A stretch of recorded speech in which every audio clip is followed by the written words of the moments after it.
ఇంకా నేను చాలా తెగించి వచ్చాను. ఒక పార్టీ నేను నడుపుతున్నానంటే చాలా చాలా తెగించుంటే తప్ప ఒక పార్టీని నడపలేను. నేను కమిటెడ్గా ఉన్నానంటే నా వెనక ప్రతిరోజు చెప్తాను, సరదాగా చెప్పను. నేను 24 గంటలు బతకడానికి నేను ఉంటాను, అంతకుమించి నా దగ్గర భవిష్యత్తు కూడా పెద్ద ఆలోచించను నేను. అలా అంత బలంగా నేను ఉండబట్టే ఈ రోజున జనసేన ఆంధ్రప్రదేశ్ 5 కోట్ల మంది ప్రజలకి భూతం అవ్వడమే కాకుండా ఎన్డీఏ కూడా బలం అయిపోయింది, మనం గెలిచిన అన్ని సీట్లు. అని ఇవన్నీ ఎందుకు చెప్తున్నానంటే నేను అంత తెగించి ఉన్నాను నా దేశం కోసం, నా సమాజం కోసం. దయచేసి దాన్ని అందరూ దృష్టిలో పెట్టుకోండి. ఎవరైనా సరే ఇలాగ మనలో భయపెట్టేవాళ్ళు, రౌడిజం చేసేవాళ్ళు, విర్రవీగేవాళ్ళు కూడా ఒకటే మాట ఏంటంటే, నా వెనక నాలాగా కమిటెడ్గా ఏ స్వార్థం ఆలోచించని జన సైనికులు, వీర మహిళలు అనేక మంది ఉన్నారు. వాళ్ళు మామూలు వాళ్ళు కాదు. వాళ్ళు ఏం ఆశించరు. పని చేసి మళ్ళీ కనిపించరు కూడా కనిపించరు. ఎక్కడెక్కడ విదేశాల్లో ఉంటారు.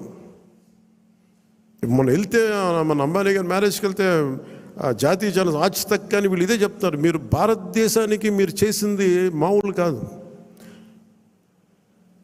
మీరు సనాతన ధర్మాన్ని బలంగా నిలబెట్టారు. మీరు అంటే మీరు సినిమాల్లో ఉండి సూపర్ స్టార్డమ్ సాధించి రాజకీయాల్లో మలుపు తిప్పే రాజకీయం చేసి ఇవన్నీ తగ్గి మీరు నిలబడగలరు చూసారా. అందుకు మిమ్మల్ని ప్రేరణగా తీసుకోవాలని చెప్తా ఉంటే నేను చెప్పాను, ఇది గొప్పగా నేను మాట్లాడట్లేదు, కానీ నేను ఇంత బాధ్యత నేను నడిపిస్తున్నానని చెప్తున్నాను. ఇది సో ఇలాంటి నాకు దయచేసి క్రమశిక్షణ రాహిత్యంతో దయచేసి నాకు తలపోట్లు తీసుకురాకండి. ఎందుకంటే నేను నా రక్తాన్ని కూడా పక్కన పెట్టేయగలను, గుర్తుపెట్టుకోండి. నా కుటుంబాన్ని కూడా పక్కన పెట్టేస్తాను. నేను జనం కోసం అయితే నా కుటుంబాన్ని కూడా పక్కన పెట్టేస్తాను. అలాంటిది నా సొంత బిడ్డలతో సహా పక్కన పెట్టేయగలను. నేను అంత నిస్వార్థంగా, అంత గట్టిగా ఉంటాను. ప్రజాక్షేమం కోసం, ప్రజాస్వామ్య పరిరక్షణ కోసం నేను అంత బలంగా ఉంటాను. అందుకని దయచేసి అందరూ కూడా నన్నేదో తిట్టేస్తే భయపడిపోతాను. నేను లేకపోతే ఇక్కడ గెలవం, పంచాయతీ ఎన్నికలు రావచ్చు, మున్సిపల్ ఎన్నికలు రావచ్చు, నా సత్తా ఏంటో అనుకునే వాళ్ళందరికీ కూడా ఏంటంటే సంతోషం. నేను అక్కడ దెబ్బతింటానికి సిద్ధంగా ఉంటాను తప్ప కాంప్రమైజ్ అవ్వడానికి నేను సిద్ధంగా ఉన్నాను. ఏం పోతుంది చెప్పండి నాకు.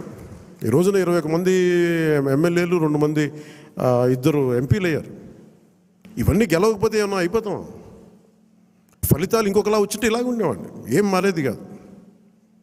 అందుకని దీన్ని దయచేసి అందరూ పెద్ద మనసుతో అర్థం చేసుకోండి.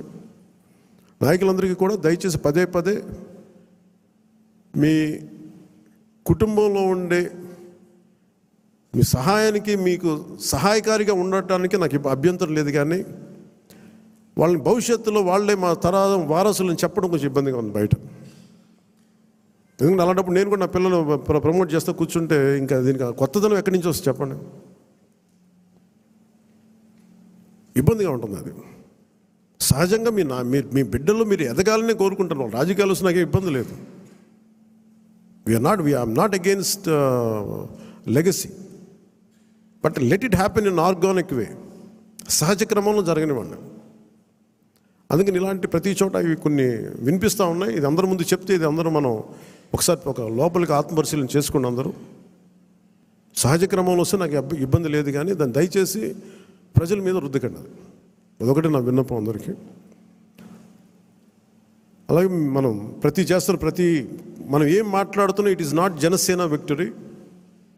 ఇది తెలుగుదేశం, భారతీయ జనతా పార్టీ, జనసేన కూటమి విజయం. అది ఎక్కడ కూడా మనం సాధించిన విజయం మనం ఏదో ముందు పెట్టాం. దయచేసి తెలుగుదేశం పార్టీ నాయకుల్ని కానీ, కార్యకర్తలని కానీ, భారతీయ జనతా పార్టీ నాయకుల్ని కానీ, కార్యకర్తలను కానీ దయచేసి ఎక్కడ కూడా మనం తోలనాడొద్దు, తక్కువ చేయొద్దు. ఒకళ్ళు చేసిన తప్పుకి, ఒకవేళ పొరపాటు నేను తప్పులు జరిగితే భవిష్యత్తులో జరిగాయని చెప్పట్లేదు, కానీ భవిష్యత్తులో అలాంటి జరిగితే దానిని వ్యక్తికి కేంద్రీకరించండి. అంతే. గబుక్కుని ఎవరో ఒక మాట అనేస్తారు. గబుక్కుని మన నాయకులు కూడా గబుక్కుని ఒకసారి ఒక మాట అంటితే అది జనసేన అన్నట్టుగా, సదరు వ్యక్తి అన్నట్టుగా. అలాంటి విధి విధానాలు ఏమంటే మనందరం కూర్చొని ఇబ్బందిగా ఉంటే కూర్చొని ఒక నిర్ణయం తీసుకుంటాం తప్ప వ్యక్తిగతంగా మీరు ఎవరిని కూడా దయచేసి కించపరిచేలాగా ఇవన్నీ చేయకండి. ఎందుకంటే చాలా పని ఉంది మనకి. 200 కోట్లు తేలైపోతున్నాం ఈ రోజున. పంచాయతీల్లో డబ్బులు లేవు, బ్లీచింగ్ పౌడర్కి డబ్బులు లేవు. ఈ మధ్యనే వరల్డ్ బ్యాంక్ వాళ్ళతో మాట్లాడుతూ ఉంటే వాళ్ళు ఒకటే మాట్లాడుతారు, మీరు కమిటెడ్ లీడర్షిప్ మీరు ఇవ్వండి, మేము మీకు డబ్బులు ఇచ్చే బాధ్యత మేము తీసుకుంటాం, మీకు పెట్టుబడులు ఇచ్చే బాధ్యత మేము చాలామంది చెప్తాం. గత ప్రభుత్వంలో మాకు ఆ నమ్మకం రాలేదు, మాకు మీరు చాలా కమిటెడ్గా ఉన్నారని మాకు అర్థమవుతూ ఉంది. Asian infrastructure industrial development bank కానీ వరల్డ్ బ్యాంక్ కానీ వీళ్ళందరితో మాట్లాడుతూ ఉంటే నా సైడ్ నుంచే పెద్ద అనుభవం, పరిపాలన అనుభవం లేనివాడిని. అందుకనే చంద్రబాబు గారి అనుభవం చాలా అవసరం రాష్ట్రానికి. నేను మొదటి నుంచి అదే చెప్తున్నాను, ఇప్పుడు అదే చెప్తున్నాను. ఎందుకంటే 4 దశాబ్దాల సుదీర్ఘ అనుభవం, పరిపాలన అనుభవం ఈ రాష్ట్రానికి చాలా కీలకం. సో అలాంటి పరిపాలనా దక్షత ఉన్న వ్యక్తికి నాతో సహా అందరం చేదోడు వాదోడుగా ఉండాలి. ఈ కూటమి ప్రజలకి సుస్థిరత ఇచ్చి ప్రజలు తమ స్వశక్తి మీద నిలబడే వరకు ఈ కూటమి మనస్ఫూర్తిగా ఉండాలని కోరుకున్నాం. దీన్ని ఈ సందర్భంగా మీ అందరికీ తెలియజేసుకుంటున్నాను. సో మీ అందరికీ కూడా పేరు పేరున ఈ సమావేశానికి ఇచ్చేసినందుకు మీ అందరికీ ధన్యవాదాలు తెలుపుకుంటూ, అలాగే ఆర్ఫనేజ్ నుంచి వచ్చారని చెప్తా ఉన్నారు. Which orphanage star? అలాగే పార్టీ తరపు నుంచి ఎస్కేసిబి ఆర్ఫనేజ్ హోమ్ నుంచి వచ్చిన అవసరం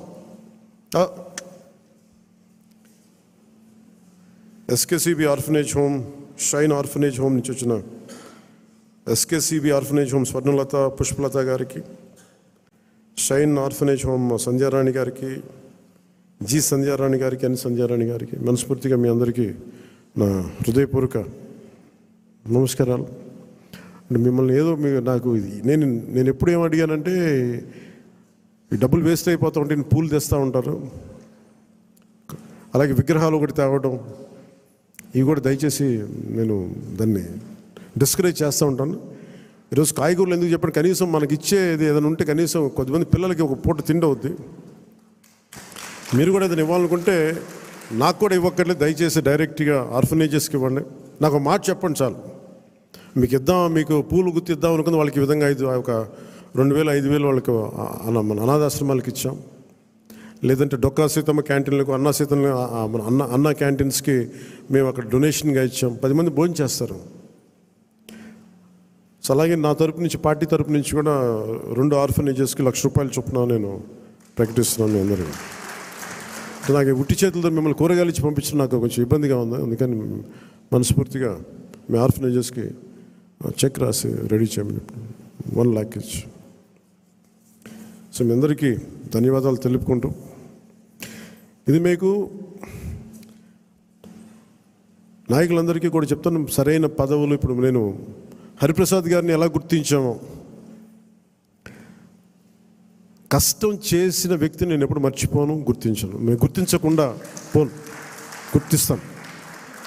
కాదు, మనకున్న పరిమితమైన అధికారం స్థానాల వల్ల కొంత మనం టీడీపీ తోటి, భారతీయ జనతా పార్టీ తోటి ప్రధానంగా మనం పంచుకోవాలి. కాబట్టి కొన్ని బ్యాలెన్స్ చేసుకోవాలి, అడ్జస్ట్ చేసుకోవాల్సినవి ఉంటాయి. అందరూ నన్ను చైర్మన్ పదవులు తప్ప ఎవరు తక్కువ అడగట్లేదు. దయచేసి అందరూ చైర్మన్లు కూడా లేవు అక్కడ.